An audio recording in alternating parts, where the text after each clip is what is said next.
नमस्कार दोस्तों, स्वागत है आपका आपके अपनी YouTube channel government job preparation पर। दोस्तों, आज के इस वीडियो में हम लोग बात करेंगे आरआरबी एनटीपीसी का जो 2020-21 का जो एग्ज़ाम होने वाला है, इसकी जो एक्सपेक्टेड कट ऑफ है वो क्या जा सकती है। मतलब कहाँ तक अगर आप स्कोर करते हैं तो आपका स्कोर जो है वो सेफ़ माना जा सकता है कि आप जो है CBT 1 को क्वालिफाई कर जाएंगे।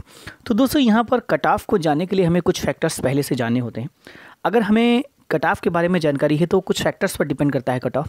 सबसे पहला फैक्टर तो आपका ये होता है कि नंबर ऑफ़ एस्पिरेंट्स, कि आपका जो पिछले साल का कट ऑफ है, यानी कि जो पहले एनटीपीसी, जैसे कि आपका जो एनटीपीसी का एग्ज़ाम इससे पहले 2015 में हुआ था, तो उसमें जो है कितने लोगों ने अप्लाई किया था, किस आरआरबी से कितने लोगों ने अप्लाई किया था। और साथ में कट ऑफ, तो मैंने बताया ना कि कट ऑफ जो डिपेंड करता है आपका नंबर ऑफ़ एस्पिरेंट, कि कितने एस्पिरेंट ने अप्लाई किया है, कितने लोगों ने अप्लाई किया है और कितने लोगों ने यहाँ पर एग्ज़ाम दिया है, उस पर डिपेंड करता है। दूसरा चीज़ कट ऑफ आपका डिपेंड करता है कि आपकी वैकेंसीज़ कितनी है, मतलब पहले वैकेंसीज़ कितनी थी, अगर पहले का कट ऑफ कुछ था और इस बार अगर कट ऑफ कुछ जाने वाला है तो उसकी वैकेंसीज़ कितनी है। तीसरा फैक्टर आपका ये हो जाता है कि जो कट ऑफ डिपेंड करता है वो आपका डिपेंड करता है डिफ़िकल्टी लेवल ऑफ पेपर, यानी कि पेपर का जो डिफ़िकल्टी लेवल है वो कैसा है। यानी कि अगर हम बात करें यहाँ पर 2020 से और कंपेयर करते हैं 2015 के कट ऑफ से, यहाँ पर हम करेंगे और उसी के अकॉर्डिंग आप लोगों को यहाँ पर कट ऑफ बताएंगे कि लगभग आपकी इस बार की कट ऑफ क्या रहने वाली है, क्या कट ऑफ आपकी इस बार की जा सकती है। खासकर हम फोकस करेंगे इलाहाबाद जोन के कट ऑफ के बारे में, क्योंकि बहुत सारी क्वेरीज हमारे पास आ रही थी सर कि इलाहाबाद जोन का जो कट ऑफ है यहाँ से मैंने अप्लाई किया है तो कितनी जा सकती है, तो उसी के बारे में जनरली हम बात करेंगे। लेकिन इसको देखने के लिए पहले हम 2015 की सारे जोन्स की कट ऑफ को देखेंगे यहाँ पर, कि सारे जोन्स की जो 2015 में है वो CBT 1 की क्या कट ऑफ गई हुई थी, और उसी के अकॉर्डिंग हम यहाँ पर बात करेंगे कि हमारा इस बार का जो कट ऑफ है वो क्या जा सकता है। तो दोस्तों, यहाँ पर कट ऑफ जानने से पहले मैंने आपको बताया कि जो कट ऑफ होता है हमारा वो कई सारे फैक्टर्स पर डिपेंड करता है।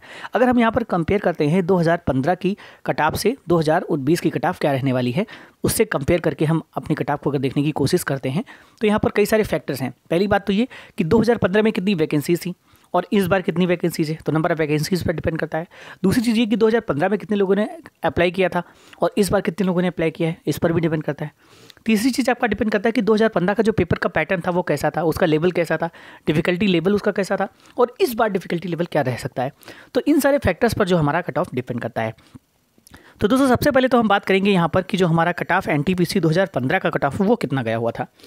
तो दोस्तों, यहाँ पर 2015 के अगर एनटीपीसी CBT 1 स्टेज 1 के कट ऑफ की यहाँ पर बात करते हैं तो देखिए यहाँ पर मैंने लिस्ट आपको प्रोवाइड कर दी है। यहाँ पर देखिए लिखा हुआ कि टोटल नंबर ऑफ वैकेंसीज जो थी पिछले साल वो थी 18,252, यानी कि टोटल नंबर ऑफ वैकेंसीज पिछली बार काफ़ी कम थी कंपेयर टू दिस ईयर, क्योंकि इस बार लगभग 35,000 समथिंग वैकेंसीज हैं।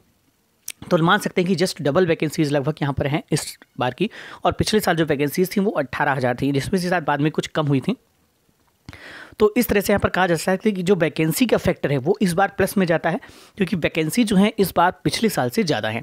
ठीक है, तो यहाँ पर अब देख लेते हैं यहाँ पर कट ऑफ क्या गया था पिछली बार का। तो यहाँ पर दोस्तों यहाँ पर सारी लिस्ट दी गई। देखिए अहमदाबाद जोन का कट ऑफ यहाँ पर देख सकते हैं, आपका जनरल कैटेगरी का आपका 72.86 गया हुआ था, 64.98 गया था SC नहीं OBC, और 57.23 SC और 48.1 यहाँ पर ST का गया हुआ था। दोस्तों, यहाँ पर नंबर ऑफ जो स्टूडेंट क्वालिफाई किए गए थे वो लगभग अप्रॉक्स 15 टाइम स्टूडेंट जो है वैकेंसीज़ के 15 टाइम जो स्टूडेंट है वो क्वालिफाई किए गए थे यहाँ पर।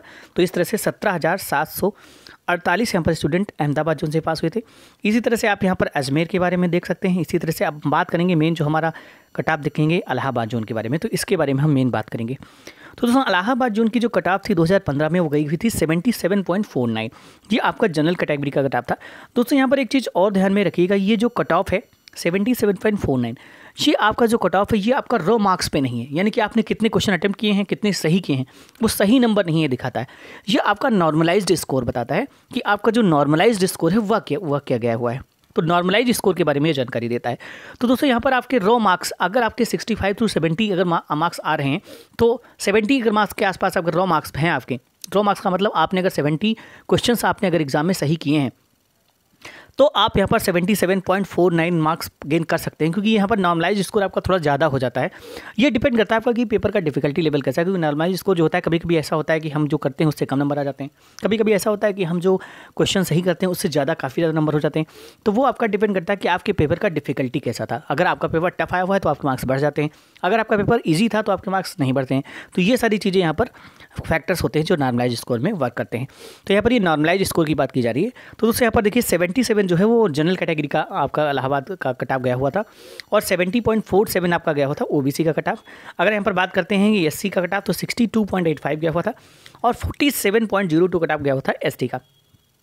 तो इस तरह से यहाँ पर टोटल लोगों को क्वालिफाई किया गया था, 42,972 लोगों को यहाँ पर क्वालिफाई किया गया था, यानी कि लगभग अप्रॉक्स 15 टाइम वैकेंसी का जो 15 उस समय वैकेंसीज आई हुई थी। तो यहाँ पर लगभग उस टाइम वैकेंसीज़ का लगभग 15 टाइम यहाँ पर लोगों को अप्लाई बुलाया गया था जो है सेकंड स्टेज के लिए। तो लगभग 42,972 लोगों को यहाँ पर बुलाया गया था। तो दोस्तों अगर हम यहाँ पर बात करते हैं कि इस बार कितने लोगों को यहाँ पर बुलाया जा सकता है, तो अगर हम यहाँ पर बात करते हैं कि अप्रॉक्स अगर 15 टाइम भी लोगों को यहाँ पर अगर बुलाया जाता है तो इस बार लगभग 4,000 के आसपास वैकेंसी जो है वो इलाहाबाद जोन से हैं। तो 4,000 वैकेंसी के हिसाब से अगर देखा जाए तो यहाँ पर लगभग 60,000 लोगों को यहाँ पर बुलाया जा सकता है, यानी कि पिछली बार के अपेक्षा यहाँ पर ज़्यादा लोगों को कॉल की जाएगी, सेकंड स्टेज के लिए बुलाया जाएगा, ज़्यादा लोगों को क्वालिफाई किया जाएगा सेकंड स्टेज के लिए। तो इस हिसाब से आप कह सकते हैं कि इसका कट ऑफ कम हो सकता है। लेकिन यहाँ पर और भी कई सारे फैक्टर अभी वर्क करेंगे जिसको हम देखेंगे बाद में। तो अभी यहाँ पर पहले हम देख लेते हैं, यहाँ पर स्क्रॉल कर देते हैं। आप लोग अपनी अपनी जोन का यहाँ पर पिछली ईयर का कट ऑफ यहाँ पर देख सकते हैं कि पिछली ईयर का कट ऑफ आपकी जोन का क्या गया हुआ था। आप लोग यहाँ पर से पिछली जोन का कट ऑफ आप अपना देख सकते हैं कि आपका कट ऑफ यहाँ पर क्या गया हुआ था। देखिए मैंने सारी जो है लिस्ट दे दी है, आप देख सकते हैं यहाँ से कि किस जोन का कितना कट ऑफ यहाँ पर गया हुआ था। अगर दोस्तों इसमें आप देखेंगे तो सबसे ज़्यादा आपको मिलेगा कि जो चंडीगढ़ का कट ऑफ है वो सबसे ज़्यादा गया हुआ था, क्योंकि वहाँ पर लगभग 82 पॉइंट समथिंग कट ऑफ आपका गया हुआ था जो है CBT 1 का। तो काफ़ी ज़्यादा कट ऑफ था, सबसे ज़्यादा कट ऑफ उसी जोन का आपको देखने को मिल जाएगा। ये आप देख सकते हैं। देखिए पटना बिहार की भी अगर हम यहाँ पर बात करते हैं, देखिए यहाँ पर दिया गया है। तो बिहार का जो कट ऑफ है यहाँ पर देखिए पटना का 63.03 गया हुआ था, 53.57 और 38.55 और 26.69 और एक लगभग 10,710 लोगों को यहाँ पर जो है बुलाया गया था कॉल के लिए। तो काफ़ी कम कट ऑफ गया था। सबसे ज़्यादा कट ऑफ यहाँ पर हम देख सकते हैं कि चंडीगढ़ का गया था, उसके आपको देखिए तिरुवनंतपुरम भी यहाँ पर 79.75 देखने को मिल रहा है। आप लोग देख सकते हैं, ये लिस्ट पूरा आप लोग वीडियो को पॉज करके देख सकते हैं। तो दोस्तों अब हम आज यहाँ पर बात करने वाले हैं CBT 1 जो हमारा होने वाला है अभी 28 दिसंबर, जैसा कि पता है कि आप लोगों के NCPC के एग्ज़ाम स्टार्ट हो रहे हैं। तो 28 दिसंबर से जो CBT 1 एग्ज़ाम होने वाला है, तो इसका जो कट ऑफ है वो एक्सपेक्टेड कट ऑफ क्या रहने वाला है। अगर हम बात करें ओवरऑल कट ऑफ की बात करें, सारे जोन का आप अगर इतने मार्क्स कर लेते हैं तो लगभग आप क्वालिफाई कर सकते हैं। और साथ में हम मेनली फोकस करेंगे इलाहाबाद जोन को। तो दोस्तों जैसा कि आप सभी को पता है कि इलाहाबाद जोन का 2015 का कट ऑफ जो था वो 47.49 ये आपका यहाँ पर कट ऑफ इलाहाबाद जोन का गया हुआ था। आप लोग यहाँ पर देख सकते हैं इलाहाबाद जोन का, मैं आप लोगों को कट ऑफ दिखा देता हूँ फिर से। तो देखिए यहाँ पर देख सकते हैं आप 77.49 आपका कट ऑफ इलाहाबाद जोन का गया हुआ था। 70.47 आपका गया हुआ था ओबीसी का। एसटी का आपका गया हुआ था, SC का गया हुआ था 62.85 और ST का गया हुआ था 47.02। टोटल यहाँ पर 42,972 जो स्टूडेंट थे उनको CBT 2 स्टेज के लिए बुलाया गया था। तो दोस्तों मैंने जैसा कि बताया कि इस बार जो वैकेंसीज़ हैं ये लगभग अप्रॉक्स 15,000 वैकेंसीज़ का था। जो वैकेंसी उस समय थी उसका लगभग 15 टाइम लोगों को सेकंड स्टेज के लिए बुलाया गया था। तो इस बार भी अगर हम यहाँ पर मान लेते हैं कि हमारा सेकंड स्टेज के लिए जो है 15 टाइम ही स्टूडेंट को बुलाया जाएगा, तो यहाँ पर लगभग 4,000 के आसपास वैकेंसीज़ हैं इलाहाबाद जोन से। तो उस हिसाब से अगर देखा जाए तो यहाँ पर लगभग 60,000 लोगों को यहाँ पर सेकंड स्टेज के लिए बुलाया जा सकता है। तो यहाँ पर सेकंड स्टेज के लिए अगर 60,000 बुलाया जाता है, इसका मतलब ये कि पिछली बार से यहाँ पर ज़्यादा लोगों को सेकंड स्टेज के लिए कॉल किया जाएगा। तो इसका मतलब आप कह सकते हैं कि आपकी कट ऑफ कम जा सकती है। लेकिन ऐसा नहीं है दोस्तों, यहाँ पर देखिए और भी कई सारे फैक्टर्स होते हैं, जैसे कि यहाँ पर नंबर ऑफ एस्पिरेंट्स। तो पिछली बार जो नंबर ऑफ एस्पिरेंट अप्लाई करने वाले थे उनसे इस बार थोड़ा सा ज़्यादा एस्पिरेंट हैं जिन्होंने यहाँ पर अप्लाई किया है। तो उस रेशियो में लगभग बहुत ज़्यादा फर्क यहाँ पर कट ऑफ के मामले में देखने को नहीं मिलने वाला है, क्योंकि नंबर ऑफ एस्पिरेंट भी उस कंपेयर में काफ़ी ज़्यादा है। और दूसरी अगर दोस्तों यहाँ पर हम बात करते हैं कि पेपर का जो लेवल होगा, तो दोस्तों जैसा कि आप लोगों को पता है कि टाइम बाय टाइम आपका जो पेपर का लेवल है वो बढ़ता जा रहा है।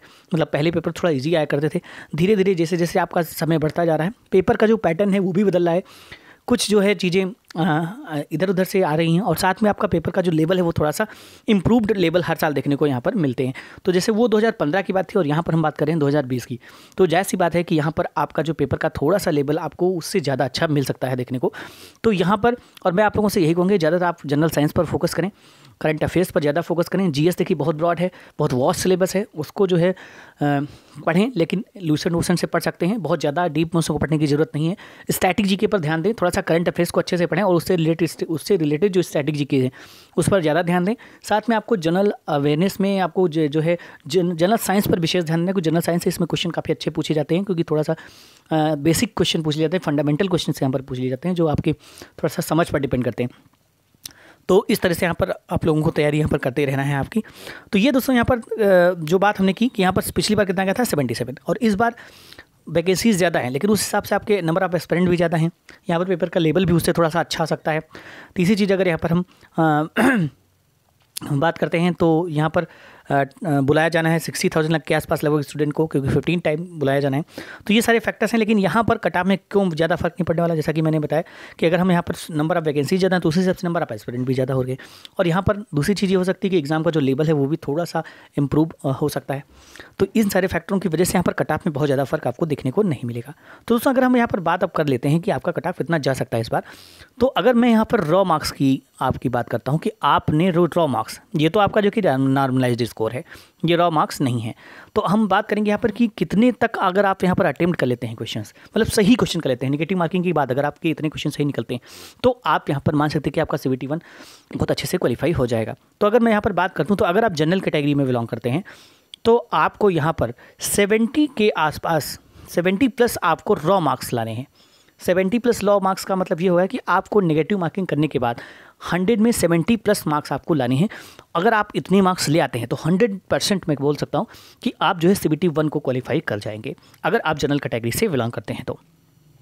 दूसरी यहाँ पर अगर हम बात कर देते हैं कि आपके OBC के लिए कितना हो सकता है, तो दोस्तों OBC की अगर हम यहाँ पर बात कर लेते हैं तो OBC के लिए आप अगर रॉ मार्क्स की बात करें तो आप अगर 65+ रॉ मार्क्स ले आते हैं, यानी कि आपके 65+ आपके मार्क्स अगर रॉ मार्क्स हैं 65 to 67, तो आप यहाँ पर कट ऑफ को CBT 1 को क्लियर कर जाएंगे इस बार, अगर आप इतने रॉ मार्क्स ले आते हैं। अगर दोस्तों यहाँ पर अगर हम बात कर लेते हैं SC कैटेगरी की, तो SC कैटेगरी में अगर दोस्तों आपके यहाँ पर 58+ आपके अगर मार्क्स आ रहे हैं, मतलब 58 अगर आप प्लस आप सही क्वेश्चंस कर अटेम्प्ट कर पा रहे हैं, तो आप यहाँ पर अपने आप को सेफ स्कोर में मान सकते हैं। अगला दोस्तों यहाँ पर अगर बात करते हैं ST कैटेगरी की, तो अगर आप ST कैटेगरी से आते हैं तो ST कैटेगरी में आपका कट ऑफ अगर आप 45+ आपने अगर रॉ स्कोर कर लिया है, 40 to 45 मान सकते हैं, तो उस कंडीशन में आप CBT 1 को क्वालिफाई कर जाएंगे। तो ये थी दोस्तों यहाँ पर कुछ जो है हमारी प्रेडिक्शंस। और दोस्तों अगर आपको ये हमारी जो प्रेडिक्शंस अच्छी लगें तो आप हमें ज़रूर बताइएगा और कमेंट बॉक्स में अपनी भी जो राय दीजिएगा। और अगर आपको ये वीडियो पसंद आया तो इसे लाइक ज़रूर करिएगा। और दोस्तों अगर आप NTPC की तैयारी करें तो आप हमारे चैनल से जुड़े रहें। यहाँ पर आपको NTPC से रिलेटेड आपको अच्छे जो नॉलेजेबल वीडियोस मिल जाएंगे, और इसी तरह की इन्फॉर्मेशन पाने के लिए भी आप हमारे चैनल को सब्सक्राइब कर सकते हैं। तो मिलते हैं नए अपडेट के साथ, तब तक के लिए थैंक्स फॉर वॉचिंग।